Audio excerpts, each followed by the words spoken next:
बिस्मिल्लाहिर्रहमानिर्रहीम। अस्सलामु अलैकुम।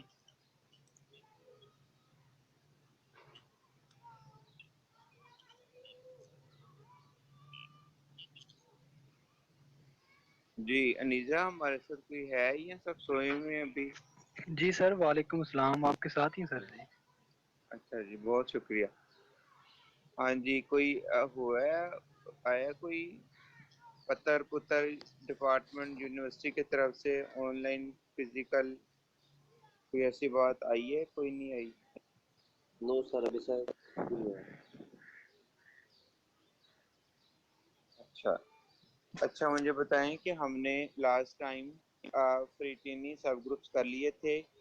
तो मैंने आपको कहा था कैरेक्टरिस्टिक और फुली इन्वेरिएंट सब ग्रुप्स को देखिएगा। तो वो आप लोगों ने कर लिया है या नहीं कर सके हैं? अगर नहीं कर सके हैं तो मैं करवा दूं, अगर कर लिया तो मैं आगे चलूं।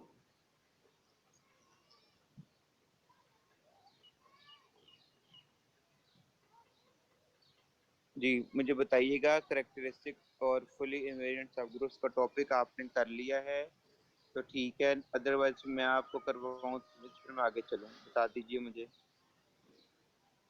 सर वो सही क्लियर नहीं हुआ। आप काइंडली थोड़ा सा बता दें दोबारा।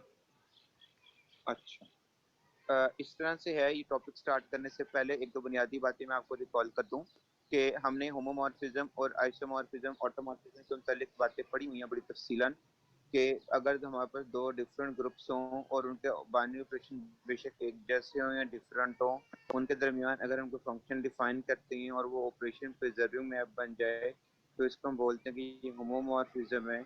अगर ये फंक्शन हमारा वन वन हो जाए तो बोलते हैं मोनोमॉर्फिज्म है। और अगर ये फंक्शन हमारा ऑन टू हो जाए तो हम कहते हैं कि ये एपिमॉर्फिज्म है। और फिर ये कि अगर ये फंक्शन हमारा बाइजेक्टिव और होमो हो तो हम कहते हैं कि ये हमारे पास आइसोमॉर्फिज्म है।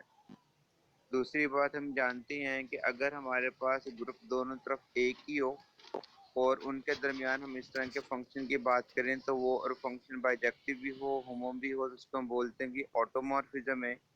और दूसरी बात ये है कि अगर ये फंक्शन सिर्फ होमोमॉर्फिज्म हो और उसके दरमियान आइसोमॉर्फिज्म वाली बात ना हो, जिनके बाइजेक्शन ना आए,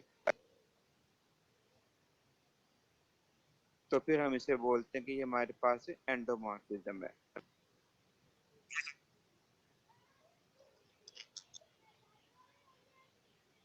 एक बात हो गई। फिर हमने ये भी पढ़ा हुआ है कि किसी भी ग्रुप के ऊपर डिफाइन की जाने वाली जो ऑटोमॉर्फिज्म्स होती हैं, अगर उनका हम एक सेट बना दें तो वो जो सेट होता है वो एक ग्रुप बनाता है जिसको हम group of automorphism of G बोलते हैं। और मुखफ़फ़ क्या लिखते हैं? Aut of G, AUT। और ब्रैकेट के अंदर हम उसको क्या लिखते हैं? कैपिटल जी लिखते हैं। अब जैसे कि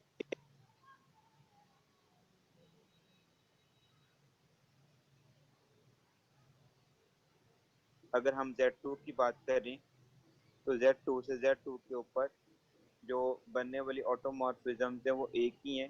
तो लिहाजा यहाँ पे जो आउट ऑफ Z2 आता है वो हमेशा आपके पास वन नहीं आता है, ठीक है, अडेंट्रीवेल आता है, ठीक है। और एक ग्रुप बनता है अंडर कंपोजिशन ऑफ बाइजेक्शन या बाइजेक्टिव फंक्शन। तो अब कहने का मकसद क्या है कि इन सारी बातों को हम सामने रखते हुए ये जो डेफिनेशन है कैरेक्टरिस्टिक सब ग्रुप की और फुली इन्वेरिएंट सब ग्रुप की, इसको हम डिस्कस करते हैं। लेकिन अगर आप लोगों ने ऑटो की बातों को किसी वक्त में जब हमने पढ़ा था और आपने उसको अगर संजीदगी से नहीं लिया तो यह मसाइल पता कर देगा। ये तीनों जो से ग्रुप्स हैं,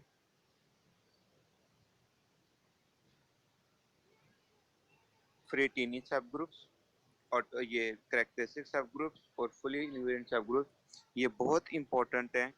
और अगर किसी वजह से हमारा पेपर जो सा होता है वो फिजिकल में चला जाए या कुछ और हो जाए तो फिर मैंने आपको ये चीज़ें कैलकुलेट करने के लिए देनी है वहाँ पे। हाँ, अलबत्ता थ्योरम की स्टेटमेंट प्रूफ नहीं दूंगा क्योंकि उस तरह से मैंने आपको नहीं काम करवाया, उसे सिर्फ कॉन्सेप्ट वाइज हम चल रहे हैं। तो अब हम देखने ये लगे हैं कि ऑटोमॉर्फिज्म्स को इस्तेमाल करते हुए हम जिस आइडिया को स्टडी करने लगे हैं वो है हमारे पास कैरेक्टरिस्टिक सब ग्रुप्स का। एक कैरेक्टरिस्टिक सब ग्रुप से हम क्या मुराद लेते हैं? जी निज़ाम चास काइंडली ज़रा स्क्रीन शेयर कीजिएगा और जो डेफिनेशन निकालिएगा कैरेक्टरिस्टिक सब ग्रुप की अब्दुल मजीद साहब की किताब से। जी सर।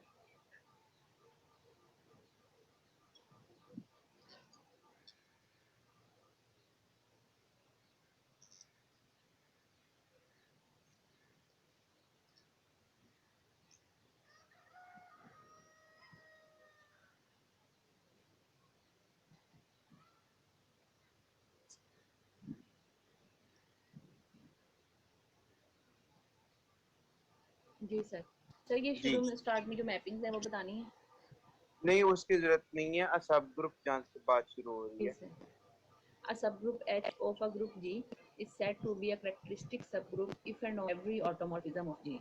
हाँ जी स्टूडेंट्स, क्या बताया जा रहा है कि एक सब ग्रुप जो एच है किसी भी ग्रुप जी में, ये करेक्टरिस्टिक कब बनेगा अगर ग्रुप जी से ग्रुप जी पर डिफाइन की जाने वाले जितने भी ऑटोमॉर्फिज्म हैं उन तमाम के रिस्पेक्ट से एच का जो इमेज है वो खुद ही है। एच का जो इमेज है वो खुद ही आए तो उस सूरत में हम बोलते हैं कि एच है ये हमारे पास क्या बन जाता है, करेक्टरिस्टिक सब ग्रुप बन जाता है। मिसाल के तौर पे आपने करना क्या है कि आपको फर्ज करो एक ग्रुप दिया गया है पहले और एक उसका सब ग्रुप दिया गया है और कहा गया है कि इसके चेक करो कि क्या ये उसका कैरेक्टरिस्टिक सब ग्रुप है या नहीं। तो मेथड क्या होगा कि सबसे पहले हमें ये पता होनी चाहिए कि इस ग्रुप पे कितनी और डिफाइन की जाती है, उनकी तादाद 2 है, 3 है, 4 है।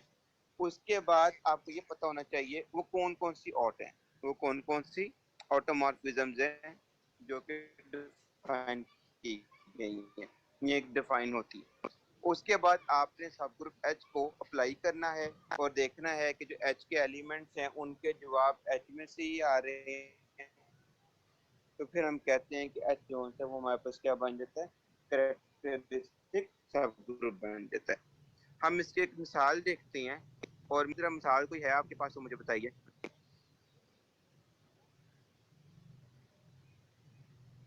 वो जो ऑर्डर 4 के ग्रुप की एक मिसाल है,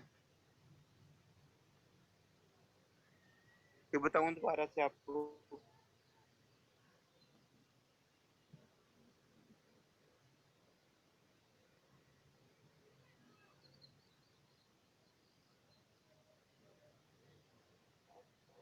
जी सर है मेरे पास, मैं ओपन कर रही हूँ।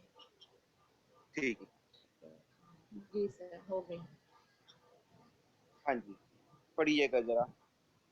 G is equal to E A हाँ A जी, हम square क्या A कर cube. रहे हैं, हमने एक साइक्लिक ग्रुप लिया ऑर्डर 4 का।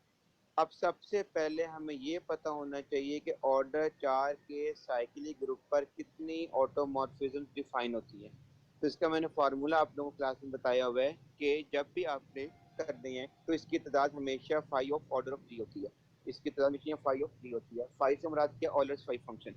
क्या मतलब हुआ, अगर फर्ज कर लें ग्रुप के अंदर 2 एलिमेंट हैं तो उसकी ऑड के अंदर 5 ऑफ 2 यानी कि एक एलिमेंट आ जाएगा। अगर ग्रुप के अंदर 3 एलिमेंट्स हैं तो ऑड के अंदर 5 ऑफ 3 यानी कि 2 एलिमेंट आएंगे।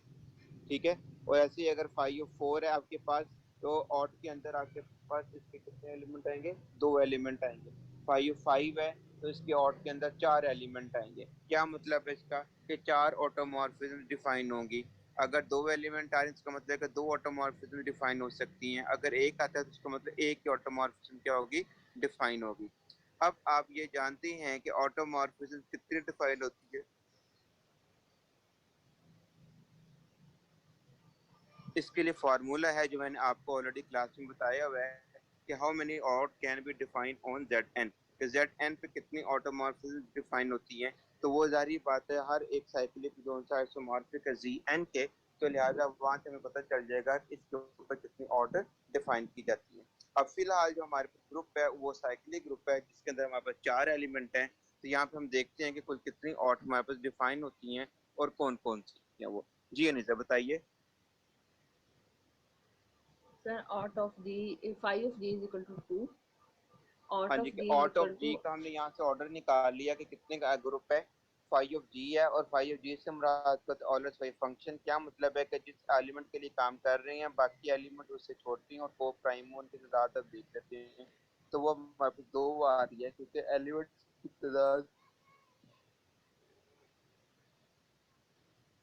कुल मिलाकर 4 है, तो लिहाजा 5 और 4 हमारे पास 2 आता है, यानी कि एक 1 आएगा और एक 3 आएगा। इसका मतलब है कि हमारे पास कुल 1 जो ऑट आने हैं तो वो हमारे पास कुल मिलाकर कितने आने हैं, 2 आने हैं। जी अब हम देखते हैं कि वो 2 ऑट हैं कौन कौन से। जी बताइए। Out of G is equal to I alpha. हाँ जी, I ऑट ऑफ comma ई जो alpha. होते हैं वो हमारे पास क्या दो आ रहे हैं, एक आई आ रहा है और एक हमारे पास क्या आ रहा है, अल्फा आ रहा है। आई से मुराद के हमारे पास आइडेंटिटी मैप है, और अल्फा कैसा मैपिंग है, या ऑटोमॉर्फिज्म है या आइसोमॉर्फिज्म है, इसको हमने डिफाइन किया हुआ है कि अल्फा जोन से है वो एक्स मैप कर रहा है एक्स क्यूब के ऊपर। अल्फा जोन से मैप कर रहा है किसके ऊपर, एक्स के ऊपर मैप कर रहा है। अब हम देखते हैं कि इस सारी इंफॉर्मेशन के तहत Where alpha of A is equal to alpha A cube, हाँ जी comma A ठीक हो belongs to गया, G. बिल्कुल ठीक हो गया। हमने कैरेक्टरिस्टिक सब ग्रुप के लिए एच चूज किया जिसके अंदर 2 एलिमेंट है, एक ई है और एक हमारे पास कौन सा है, ए स्क्वायर है। जी अब हम अप्लाई करने लगे हैं, अप्लाई करने का जरा मैथड देख लीजिए। H is equal to E A square. I of H is equal to I of E comma A square. जी क्या कर रहे हैं, आई ऑफ एच लिखा क्योंकि हमने अल्फा ऑफ एच बराबर एच लेके आना है ना बाय डेफिनेशन, तो हमने आई ऑफ एच लिखा। अब हमने आई को अंदर ऑपरेट किया, पहले वैल्यूज लिखी अल्फा ई और अल्फा स्क्वायर, फिर हमने इसके ऊपर क्या ऑपरेट किया, आई ऑपरेट किया, आई ऑफ ई और I of alpha I of A square. और आप जानते हैं आइडेंटिटी मैप में एलिमेंट का जवाब वही आता है, तो लिहाजा इसका जवाब आ गया ई और ए स्क्वायर, जो बेसिकली बराबर है किसके, एच के बराबर है। तो क्या पता चला कि एक एक के लिए तो बात ट्रू आ गई है, एक के लिए बात ट्रू आ गई है। अब दूसरे के लिए देखते हैं, और दूसरी मैपिंग हमारे पास कौन सी है, अल्फा की है। आइए चलिए। Alpha of H is equal to alpha of E A square.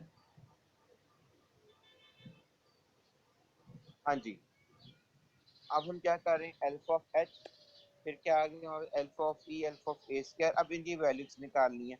अब क्योंकि होमोमॉर्फिज्म है, हम जानते हैं कि ई जौन सा होगा वो किस ऊपर मैप करेगा, 1 के ऊपर मैप करेगा, तो लिहाजा पहली तो बात होगी हमारे पास सीधी।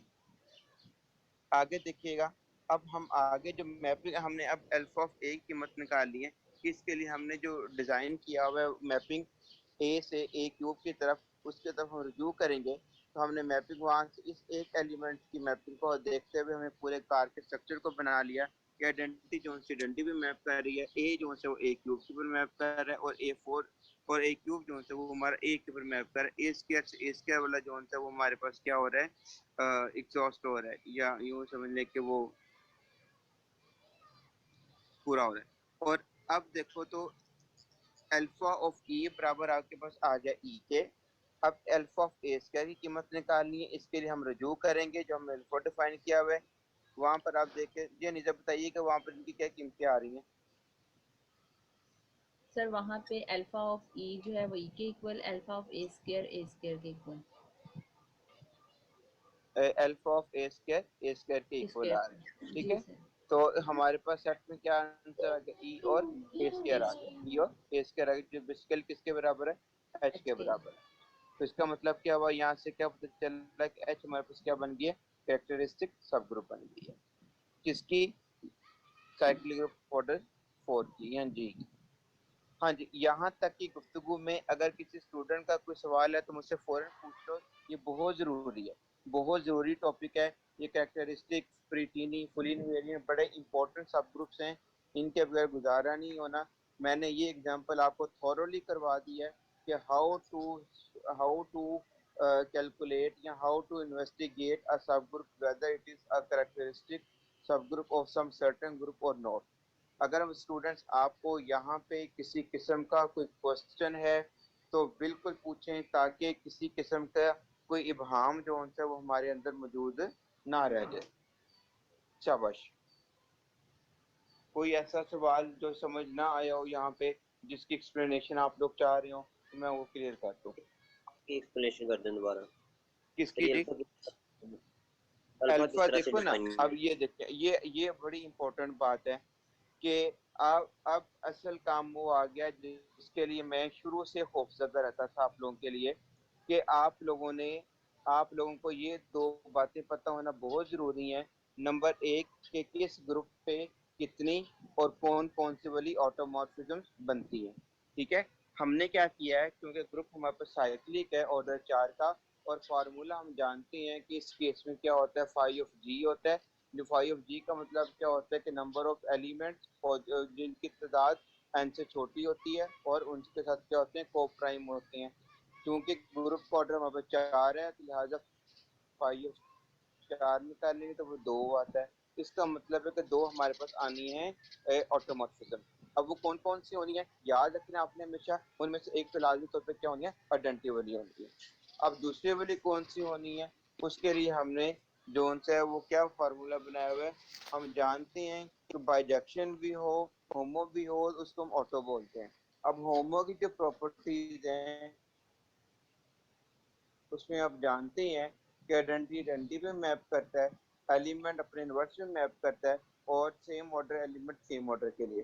तो अब आप देख सकते हैं कि यहाँ पर ए और ए क्यूब ये दोनों सेम ऑर्डर के हैं, और ए स्क्वायर का ऑर्डर ए स्क्वायर के साथ है, आइडेंटिटी का आइडेंटिटी के साथ है। तो इन 3-4 लॉजिक्स की बुनियाद पर हमने ये मैपिंग जो सी एस्टेब्लिश की है, और उसके बाद हमने एच के ऊपर इसको ऑपरेट करते हुए आई के लिए भी और अल्फा के लिए भी, आई के ऊपर तो खैर बात वैसे सीधा आइडेंटिटी मैप पर आनी, वो जो आपने ए स्क्वायर जो हम दूसरी मैपिंग है अल्फा वाली, ये जो सी नॉन ट्रिवियल टाइप सी है, इसमें हमने क्या करना है कि पहले अल्फा ऑफ ई के ऊपर ऑपरेट किया, जब अल्फा ऑफ ई की कीमत निकाली तो हमने अपने अल्फा की तरफ रजू करना है जो मैपिंग हमने डिफाइन की हुई है। इसी तरह से अल्फा ऑफ ए स्क्वायर की जब बारी आई तो फिर भी हमने अपने डिफाइन की हुई मैपिंग की तरफ तवज्जो करनी है। तो वहाँ भी पता चलता है कि ए स्क्वायर का जो इमेज आ रहा है वो वापस क्या आ रहा है, ए स्क्वायर आ रहा है। तो लिहाजा एल ई और ए स्क्वायर का जवाब आ रहा है जो बेसिकली हमारा सब ग्रुप एच के बराबर है, और लिहाजा ये मैपिंग हमारी डेफिनेशन को फुलफिल कर रही है। अल्टीमेटली हम क्या कह रहे हैं, ये मैपिंग हमारे पास क्या बन रही है,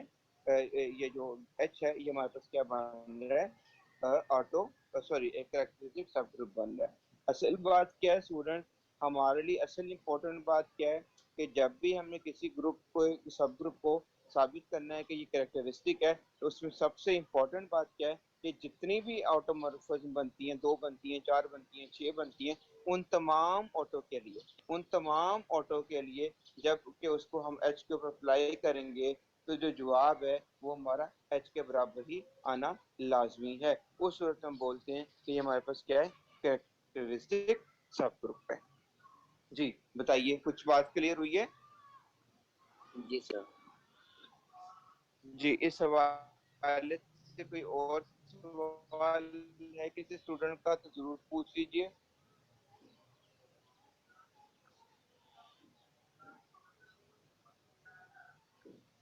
जी स्टूडेंट प्लीज बताइए। यहाँ तक क्लियर है? ठीक है, फिर मैं आगे चलूँ, बात को बढ़ाऊँ आगे। जी सर, आगे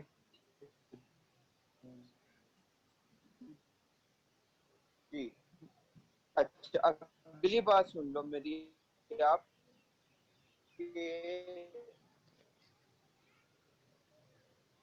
हमेशा हमेशा 2 सब ग्रुप, एक आइडेंटिटी वाला जो ग्रुप का सेंटर, ये दोनों ऐसे करेक्टरिस्टिक बनते हैं कि सेंटर के ऊपर जितने भी एलिमेंट आएंगे आपके पास, सेंटर में जितने भी एलिमेंट आएंगे आपको पता है ग्रुप का सेंटर जो है वो ग्रुप को वो क्या है। ठीक है, तो फिर यहाँ पर जब भी आप कोई भी मैपिंग डिफाइन करोगे जो बाइजेक्टिव भी हो और होमो भी हो, तो इसका मतलब यही है कि यहाँ पर जो एलिमेंट है उनके इमेज खुद ही आते हैं, इनके इमेज वो खुद ही आते हैं। तो लिहाजा ये 2 मुकाम ऐसे हैं जहाँ पे जो आपके पास अ,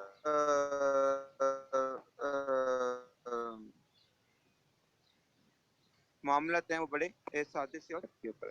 ठीक है, अब आप लोगों ने काम क्या करना है, मैं कुछ ग्रुप्स दे रहा हूँ, निजाम साहब लिखे हुए यहाँ पे हमने वो ग्रुप्स किस किस की इन्होंने निकालने हैं करेक्टरिस्टिक सब ग्रुप। जी सर है। हाँ जी बता दीजिए जरा।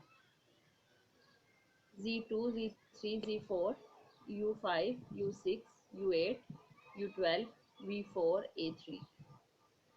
जी, इन ग्रुप्स के इन ग्रुप्स के आपने क्या निकालनी है, तमाम कैरेक्टरिस्टिक सब ग्रुप्स निकालने की, कौन कौन सा इनमें से कैरेक्टरिस्टिक बन रहा है और कौन कौन सा नहीं बनता है।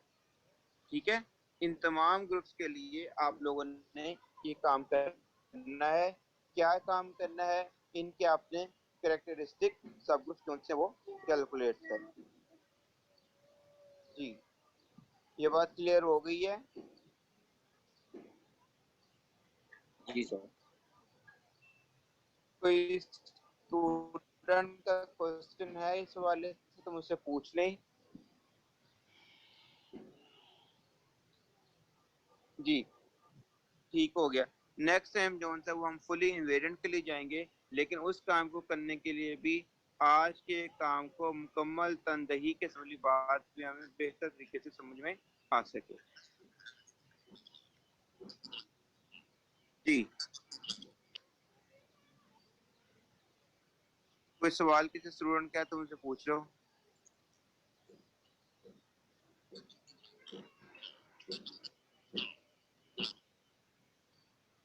Any question from anyone?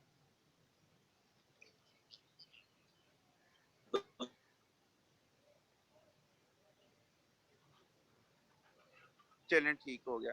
इसको आप तैयार करें, फिर इंशाल्लाह नेक्स्ट जो है वो फुली इन्वेंट मूव करें।